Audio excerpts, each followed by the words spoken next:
किस तरह से ये युद्ध इजरायली डिफेंस सिस्टम की कड़ी परीक्षा ले रहा है। इजराइल की सबसे बड़ी सुरक्षा ढाल आयरन डोम 24 घंटे एक्टिव होकर इम्तिहान दे रहा है। आयरन डोम से निकलने वाली एक एक मिसाइलें जो ईरान की मिसाइलों को रोकती हैं, उनकी लागत लाखों में है। हर घंटे करोड़ रुपए ईरानी मिसाइलों को रोकने में लग रहे हैं, लेकिन ईरानी मिसाइलों की वार थम नहीं रही है। लेकिन इस जंग के बीच अब इजराइल के अंदर भी कई सवाल खड़े हो रहे हैं। क्या नेतन्याहू ने ईरान को सीधे चुनौती देकर एक ऐसा मोर्चा खोल दिया है जिसे संभालना अब मुश्किल होता जा रहा है?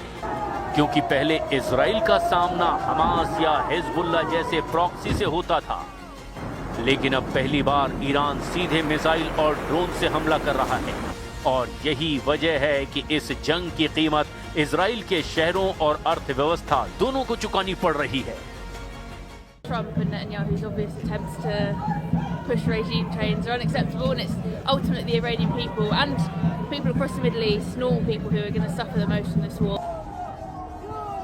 तेल अवीव और वेस्ट बैंक में रात भर फिर एक बार एयर रेड सायरन गूंज उठे।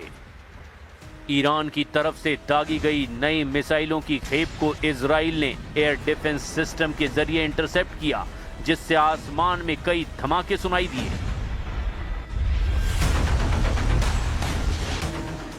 इस जंग ने इजराइल की सबसे बड़ी सुरक्षा ढाल आयरन डोम की भी परीक्षा ले ली है। मिसाइल और ड्रोन की बड़ी संख्या इस सिस्टम पर भी भारी दबाव डाल रही है। हालांकि इजराइल के कई हमलों को नाकाम किया गया है, लेकिन हर इंटरसेप्टर मिसाइल की कीमत लाखों रुपए तक बताई जा रही है।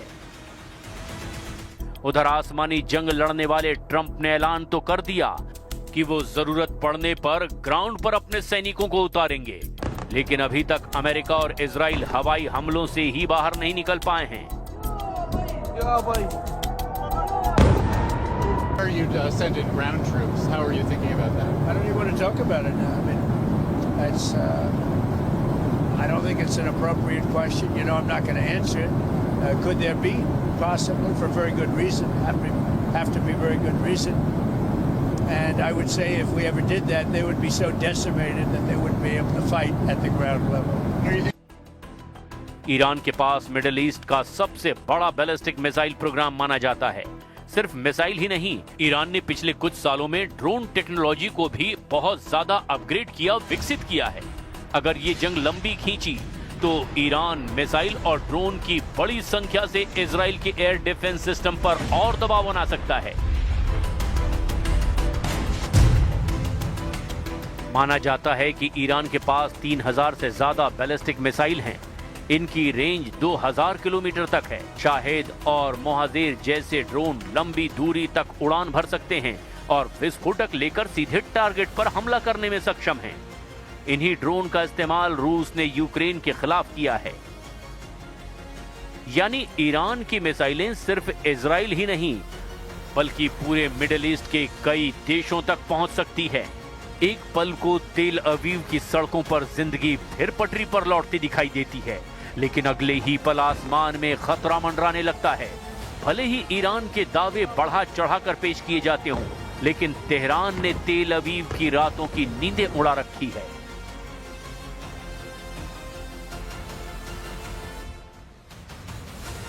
इस टकराव का असर सिर्फ मिडिल ईस्ट तक सीमित नहीं है।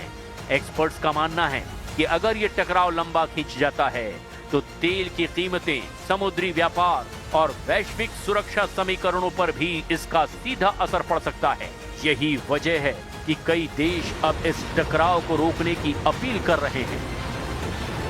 פעילי משמרות המהפכה, אלה שרודים בעם האיראני ברחובות, אומר לכם רק זאת: גם אתם על הכוונת.